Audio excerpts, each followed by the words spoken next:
Hello বন্ধুরা, চলো আজকে আমরা অন, ওভার, অ্যাবাভ, আপ এই প্রিপোজিশনের ব্যবহারগুলো শিখে নিই। চলো তাহলে শুরু করা যাক। অন, ওভার, অ্যাবাভ, আপ এগুলোর সবই মানে হচ্ছে ওপরে। অনের একটা নিয়ম আছে, সেটা হচ্ছে কোনো কিছুর ওপরে অন্য একটি ব্যক্তি বা বস্তু স্পর্শ করে থাকলে অনের ব্যবহার হয়। যেমন বইটি টেবিলের ওপরে আছে, কি হবে ইংলিশটা?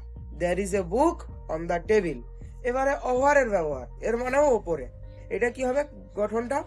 প্রথম বস্তু থেকে দ্বিতীয় বস্তুটি বেশ কিছুটা উপরে থাকবে এবং সচল অবস্থায় থাকলে ওভারের ব্যবহার হবে। যেমন বিমানটি আমাদের মাথার ওপর দিয়ে উড়ে গেল। The aeroplane flew over our head. Above, এর মানেও ওপরে। প্রথম বস্তু থেকে দ্বিতীয় বস্তুটি অনেক উপরে থাকবে এবং স্থির অবস্থায় থাকলে অ্যাবাবের ব্যবহার হয়। যেমন সূর্য আমাদের মাথার উপর কিরণ দিচ্ছে, the sun shining above our head. এরপরে আপ, এর মানেও ওপরে। নিচ থেকে ওপরে ওঠা অর্থে আপের ব্যবহার হয়। যেমন লোকটি গাছের ওপর চড়ছে, the man is climbing up the tree.